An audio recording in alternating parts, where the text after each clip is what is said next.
Non, je ne connais pas le label Église verte. Est-ce que l'Église, dans sa globalité, est verte? L'Église, je pense, ne fait pas grand-chose pour l'environnement, mais... L'Église devrait s'intéresser à l'environnement, quoi. Quand on est chrétien, on peut être écolo ou pas. Oui, on le doit d'être écolo.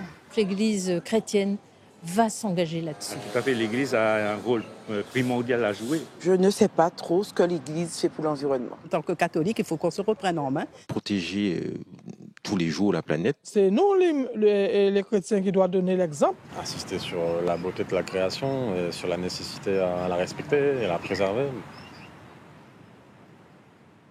Une réaction en un mot, en une phrase à ce que vous venez d'entendre?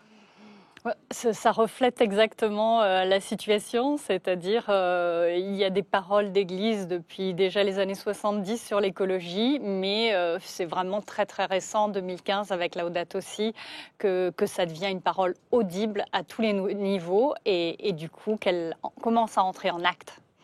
Merci, alors on va en parler. Bonjour à tous. Comment les catholiques et les protestants ont mis en place un label Église verte? À quoi sert-il ce label? Est-ce pour se donner bonne conscience ou est-ce la queue de la comète Laudato Si dans une prise de conscience d'une urgence écologique absolue? Comment les paroisses jouent-elles le jeu? Et vous, est-ce que vous faites partie des chrétiens qu'on appelle maintenant des chrétiens chlorophylles? Toutes ces questions vitales, fondamentales, essentielles, nous allons nous les poser ce matin avec Laura Morosini. Bonjour. Bonjour. Merci beaucoup d'être avec nous, Laura, sur ce plateau. Alors, vous êtes juriste de l'environnement, engagée dans l'écologie depuis 89, ça fait un petit moment déjà. Vous avez cofondé le premier mouvement, la première association écologiste chrétienne, le mouvement œcuménique Chrétiens Unis pour la Terre, et vous avez participé à la cofondation de ce fameux label Église verte. Qu'est-ce que c'est que ce label en deux mots? Le label Église verte, c'est une démarche, une méthode pour aider les paroisses qui ont envie de se saisir de la question écologique, pour les aider à la prendre en compte, à analyser là où ils en sont dans leur paroisse et à changer tous ensemble, à vivre une démarche de conversion écologique communautaire. Pourquoi il faut un label pour ça? Alors, souvent, un outil, c'est utile parce qu'on s'appuie dessus. C'est simple et on n'a pas tout à inventer, comment on va s'y prendre, par quoi on va commencer. Souvent, on est un peu désemparé. L'écologie, ça touche à tous les sujets de notre vie, ça touche à nos transports, notre alimentation, comment on nettoie, comment on aménage aussi l'espace, quelle place on fait aux animaux, aux végétaux dans l'espace. C'est très vaste et quelquefois les paroisses peuvent être un peu désemparées, se dire oh bah c'est pas pour nous, on va trier les déchets à la maison et puis à la paroisse on fait comme on a toujours fait. Bah non, on fait pas comme on a toujours fait. Laudato Si nous demande de vivre une conversion radicale, donc de se laisser bouleverser, par l'émerveillement face à la création et aussi du coup en acte, de changer concrètement nos modes de vie et c'est ce qu'on propose dans le label Église verte.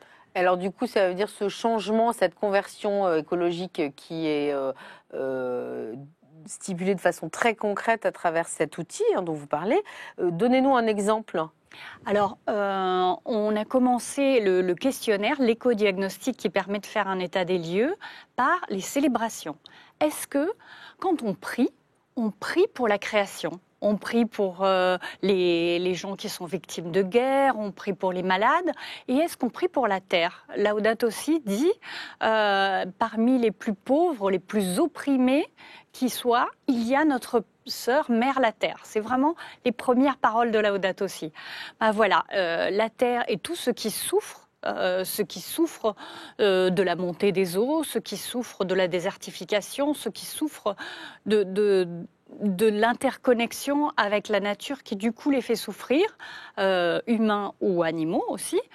Est-ce qu'on prie, est-ce qu'on intègre ça dans nos prières universelles? Est-ce qu'on intègre ça dans le catéchisme? Est-ce qu'on étudie la création, la théologie de la création, la théologie du salut? C'est des choses vraiment essentielles et commencer par là, voilà, c'est un fondement à partir duquel après on peut construire beaucoup d'actions. Donc un curé de paroisse qui va avoir une prédication écolo, on va dire. Lui, il est déjà dans la bonne voie d'accès vers ce label. Exactement. Pas uniquement, j'éteins les lumières du presbytère et... On est dans une religion, le verbe, on est une religion du verbe. Si on ne parle pas de quelque chose, cette chose n'existe pas. Et si on n'en parle pas pendant une homélie, eh bien ça n'existe pas. En tant que chrétien, on se dit, bon, ça concerne l'extérieur de ma vie, mais ça ne concerne pas ma foi. Il faut que les curés s'en saisissent. Ce n'est pas évident parce qu'ils ne l'ont pas appris au séminaire la plupart du temps. Mais voilà, j'imagine qu'un curé, ça se forme sans arrêt, ça apprend des choses sur la bioéthique qui n'existaient pas il y a 20 ans, eh bien voilà, en lisant Laudato Si, on s'imprègne, et puis peut-être en prêtant aussi l'oreille à certains de ces paroissiens qui sont peut-être déjà un peu plus immergés. Ça demande une démarche un peu de modestie. C'est souvent les curés qui s'en saisissent le mieux, c'est souvent les plus modestes, ceux qui acceptent d'écouter aussi un peu les laïcs, les idées dont certains voilà, ont creusé la question. Alors, ce label n'est pas très connu dans nos territoires d'outre-mer, on va y revenir. Il est en tout cas, il y a un des diocèses de nos territoires, le diocèse de la Martinique, qui a obtenu ce label au niveau figuier, parce qu'il y a plusieurs catégories dans ce label Église verte. Pour un de ces chantiers, un des grands chantiers pastoraux Ecclésiam 2020, le chantier de la santé et du bien-être.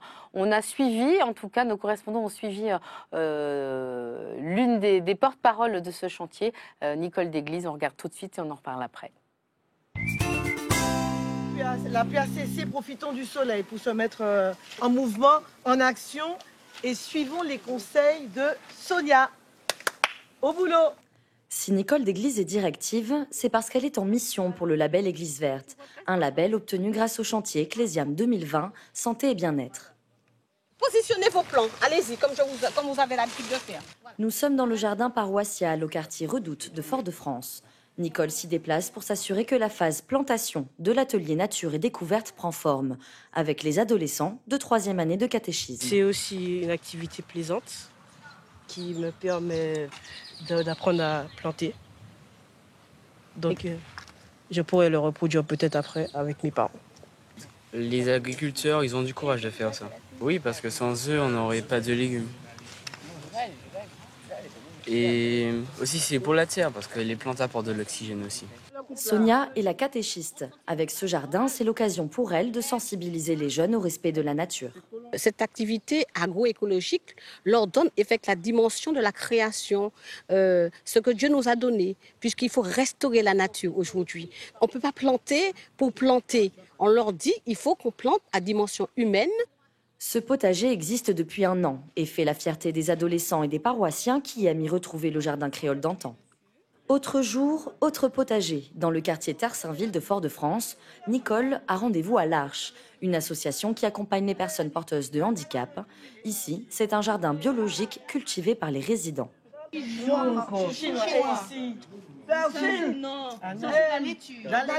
C'est un bel exemple parce que c'est ce que le pape nous demande dans l'encyclique Laudato Si. On prend soin de soi, des autres et de la création. Nous en sommes les gardiens. Donc la personne qui est porteuse de handicap, elle entre aussi dans cette démarche-là. On est gardien de la terre. L'Église nous a mis à disposition un bout de terrain pour qu'on puisse faire notre jardin partagé. Nous plantons beaucoup d'aromates, nous plantons aussi tout ce qui est laitue, des poivrons, tout ce qui peut nous aider à faire notre cuisine pour les petites tables. Les Petites Tables, c'est un restaurant solidaire et novateur. Ce projet de l'Arche propose tous les mardis un repas au public à partir des produits du jardin. Les créations de jardin ont la primauté. Toutefois, dans le cadre d'Église verte, d'autres actions sont au programme. Journée thématique autour de la création, émission radio sur l'environnement, installation de panneaux solaires et dernière en date, une marche à travers la Martinique.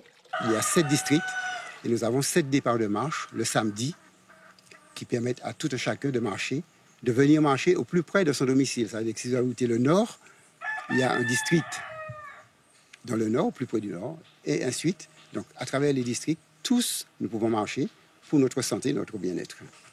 Soignante de profession, Nicole poursuit ses projets d'éco-conversion et en développe d'autres, car le label doit se renouveler tous les ans. Il y a encore beaucoup de travail, surtout pour entrer dans la dynamique au niveau du mode de vie et entrer dans la conversion intégrale, comme demande le pape François. Mais nous avons des petits projets et des petits pas.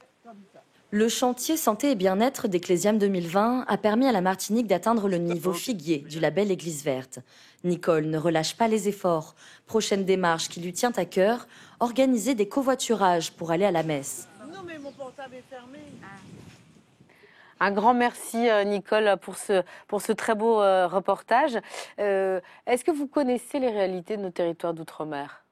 Alors, je n'ai jamais eu la chance d'y aller personnellement, mais j'ai vu les échanges qu'on a avec eux, j'ai vu des photos et je vois que dans ce type d'initiative, on a complètement saisi le message de Laudato Si qui dit que tout est lié finalement. Le cri de la terre, le cri des pauvres, les personnes handicapées. Chacun peut contribuer. C'est pas quelque chose d'élitiste, c'est pas quelque chose où il faut avoir des connaissances extraordinaires. Voilà, avec des encadrants, avec des personnes de bonne volonté et qui ont envie d'apprendre, on peut retrouver ou découvrir aussi cette façon de faire pousser des légumes sans pesticides. Voilà, même de s'alimenter. Hein. C'est pas que pour faire joli et décorer la salade. Là, on voit qu'il y a un restaurant. Ça se fait outre-mer. Ça se fait aussi tout à côté de chez moi, dans une église à côté de chez moi, de personnes handicapées ou de personnes à la rue aussi qui travaillent avec la paroisse dans des plantations. Et les plantations, c'est fort symboliquement, c'est fort pour les personnes qui le font. Et parce qu'on voit le résultat, on voit qu'il y a la beauté. Et aussi, ça a un effet macro, parce que ça a un effet sur le cycle du carbone. Voilà, on plante et ça absorbe du CO2 et on fait du bien à la planète. C'est rare. Alors, évidemment, et puis de toute façon, c'est une évidence aussi dans nos territoires d'outre-mer. Alors, on a montré l'exemple de la Martinique, mais il y a des tas d'autres églises dans nos territoires d'outre-mer qui font de l'écologie et qui n'ont pas nécessairement un label éthique à ce sujet. On va se connecter tout de suite en Guyane où nous attend José Gaillou. Bonjour José, merci beaucoup d'être avec nous. Alors vous êtes référent écologie intégrale pour le diocèse de Cayenne. Vous avez été longtemps engagé en politique et notamment sur les questions écologiques. Vous avez 62 ans, 5 enfants. Vous avez accompagné la délégation de Guyane à Rome et Monseigneur Lafont, son évêque, au synode de l'Amazonie. Une façon aussi de témoigner de la prise de conscience qui est celle du territoire guyanais face à l'urgence écologique. Avant de parler de la Guyane en détail, comment vous réagissez aux propos que vous avez entendus sur ce label Église verte depuis le début de cette émission ? Je pense que la démarche présentée de la Martinique est très intéressante.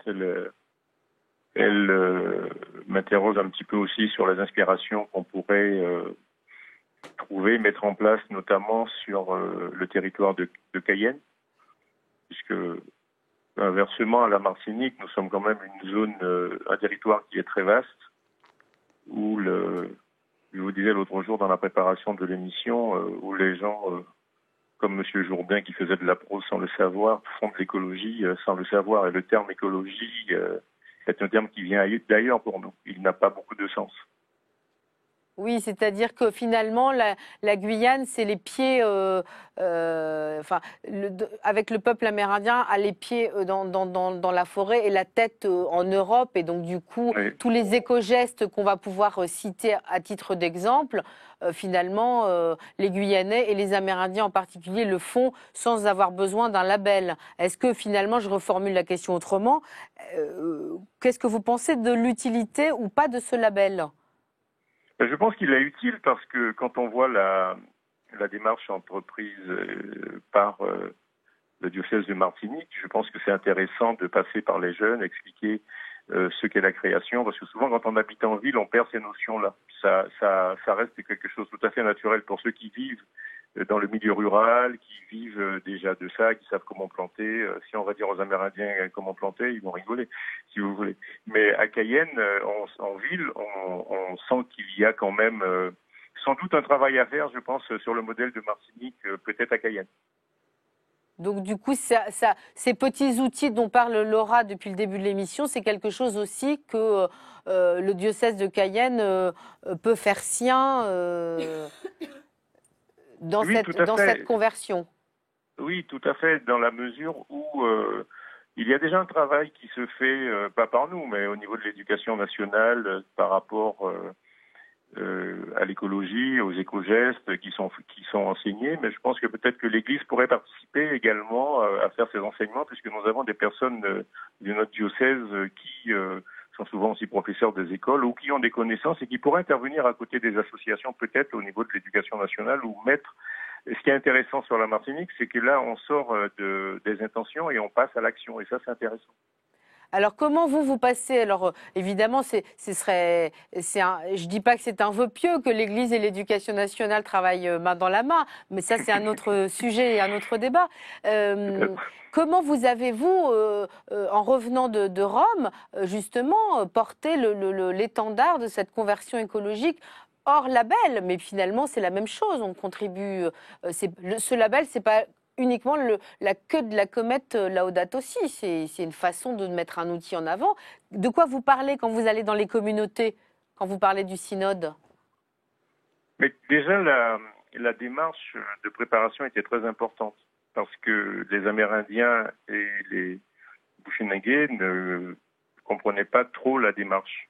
Donc quand nous avons préparé cela pendant 6 mois, beaucoup de questions se posaient, c'est-à-dire déjà par rapport à leur foi, certains sont catholiques mais ne pratiquent plus, ou d'autres tout simplement n'ont pas forcément une bonne image de l'Église colonialiste, l'Église qui accompagnait les conquistadors qui ont tué leur peuple, et ou même pas forcément non plus une bonne image par rapport aux homes, les maisons qui accueillaient les jeunes, qui partaient de bonnes intentions pourtant. Donc il a fallu réexpliquer tout ça et expliquer aux Amérindiens que ce qu'ils faisaient dans leur mode de vie aujourd'hui est ce qu'a dit le pape dans Laudato Si. Donc on a passé pas mal on a lu pour eux, et il y a notamment une phrase que j'ai retenue, que le pape disait qu'il fallait se laisser convertir par leur sagesse et leur spiritualité.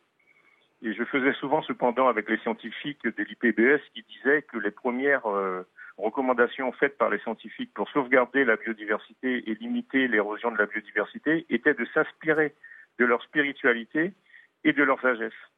Et donc j'expliquais que c'est une vision aujourd'hui qui est partagée par tout le monde.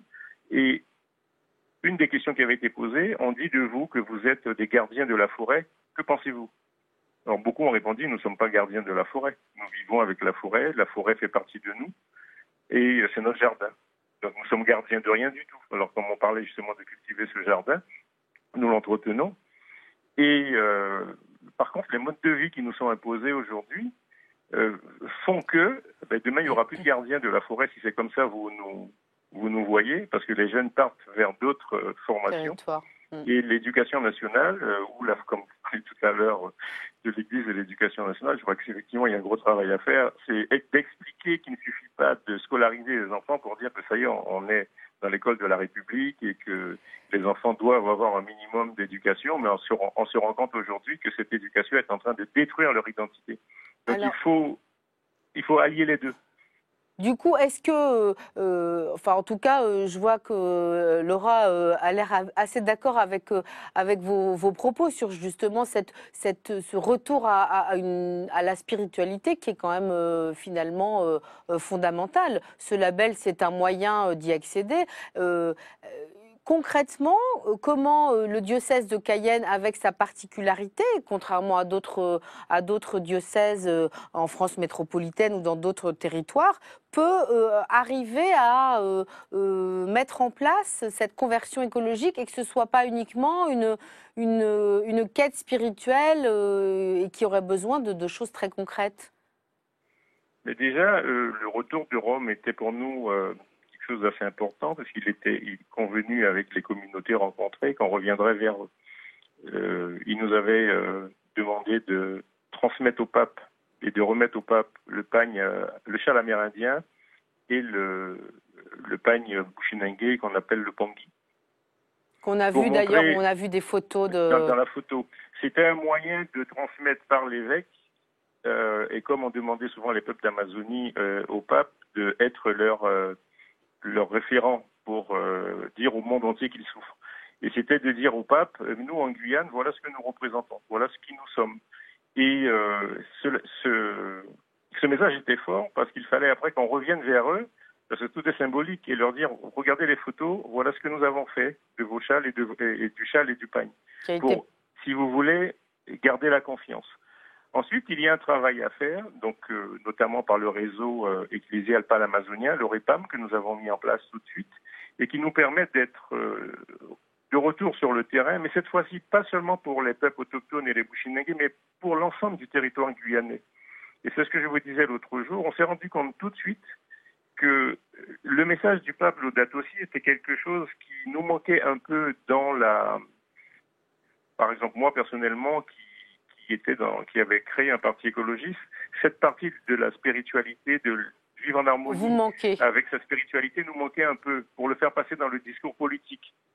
Donc aujourd'hui, nous avons démarré, je vous disais, un cycle de conférences dans les églises. J'ai fait une conférence dimanche justement à Sinamari pour parler des conversions, les 4 conversions, pour parler de Laudato Si et du rôle que chacun doit jouer dans la paroisse. Il ne suffit pas juste de prier, comme a dit l'invité tout à l'heure, de venir et de prier pour soi, mais prier vraiment pour les autres et prier pour la nature. Et penser tous les matins quand on se lève, l'air qu'on respire, surtout en Guyane qui est l'air pur, elle est produite par toutes les petites vies, les petites mains, je disais, qui construisent cet environnement pour nous permettre d'être bien.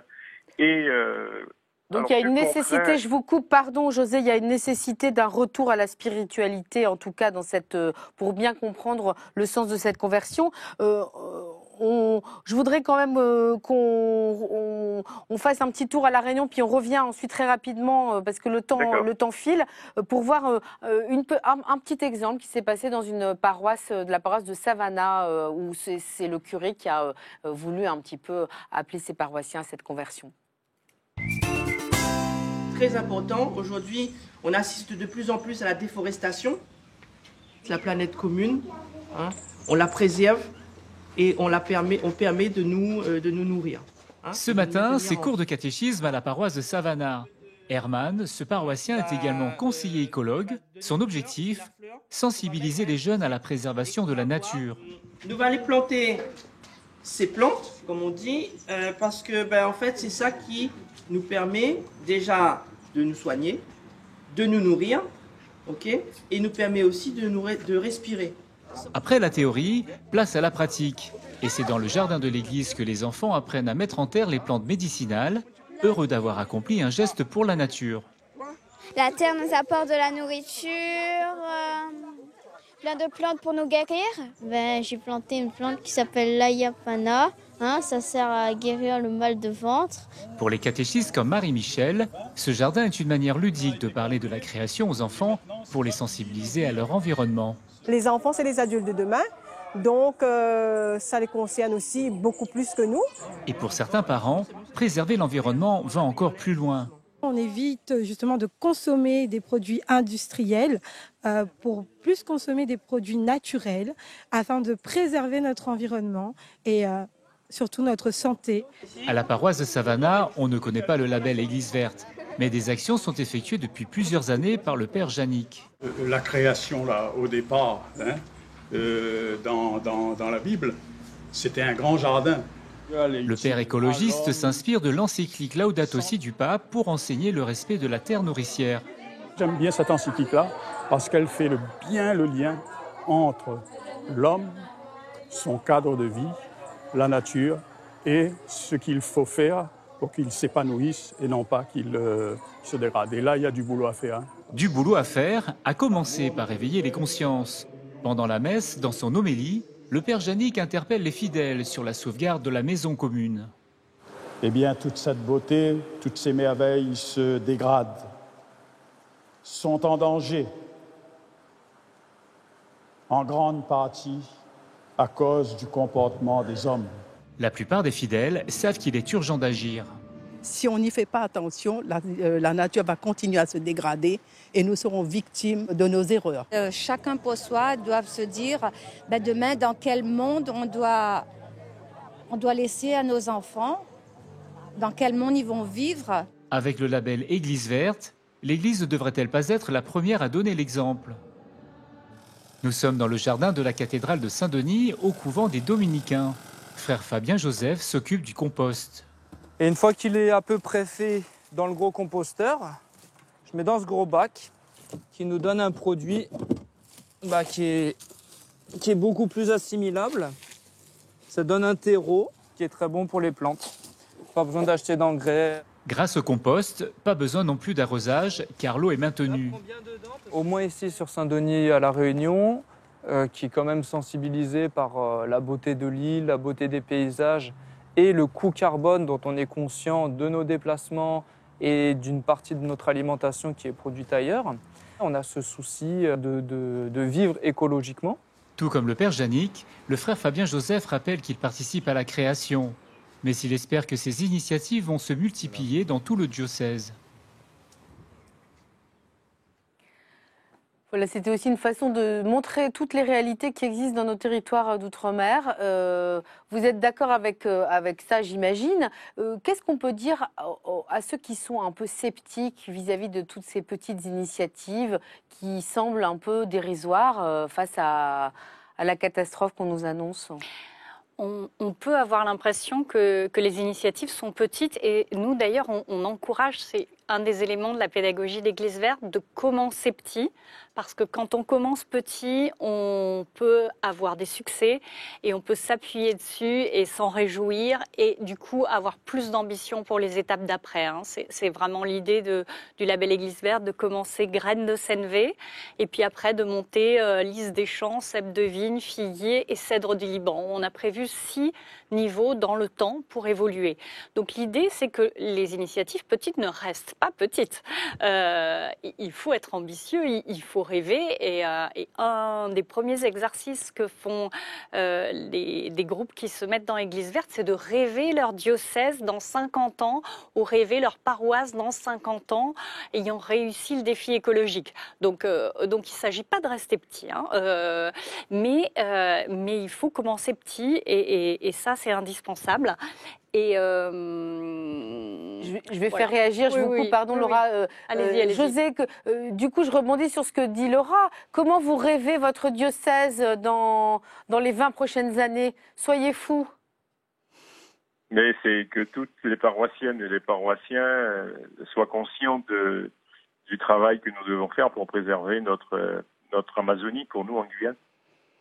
Donc ça, c'est un rêve magnifique. Est-ce que vous avez envie de vous inspirer de ce label Église verte? Est-ce que vous avez envie, puisque vous êtes un peu le monsieur écologie intégrale du diocèse, de dire à Monseigneur Lafont, écoute, vraiment là, Emmanuel, il faut qu'on fasse ça ou est-ce que vous êtes déjà sur des choses avec le réseau de la région Amazonie autre?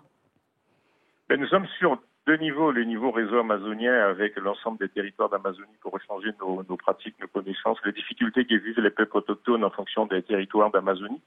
Mais il me venait à l'esprit en regardant cette émission-là que nous avions aussi sans doute, nous sommes en train de perdre un certain nombre de plantes traditionnelles dans les communautés. Peut-être que ce serait bien de lancer un projet là-dessus avec les communautés et créer un jardin comme en Martinique pour planter, pas forcément des plantes aromatiques et médicinales, mais vraiment des arbres qui servaient dans le temps à soigner en forêt, que nous perdons de plus en plus. Ça serait peut-être intéressant à réfléchir là-dessus. Alors, je crois que vous voulez réagir. En fait, moi, ce que j'aimerais beaucoup, c'est bénéficier, en fait, que le réseau, parce qu'Église verte, c'est une méthode, mais c'est surtout un réseau, c'est-à-dire que les 400 paroisses qui sont déjà engagées dans la démarche échangent leurs tuyaux, échangent leurs expériences, et on a vraiment besoin de savoir et d'avoir des échanges avec ce qui se passe outre-mer, parce que c'est des choses différentes, et vous vivez des choses qui peuvent nous apporter, c'est ce que dit Laudato Si, et voilà, et que ce soit des Amérindiens ou d'autres, on a besoin de ces échanges, et ce sera effectivement voilà, le mot de la fin, comme dirait Monseigneur Lafont, il faut créer du bien, mais surtout faire plus de liens. On retiendra ça. À très très bientôt. Merci beaucoup d'avoir participé à cette émission. Je vous retrouve avec un grand plaisir la semaine prochaine.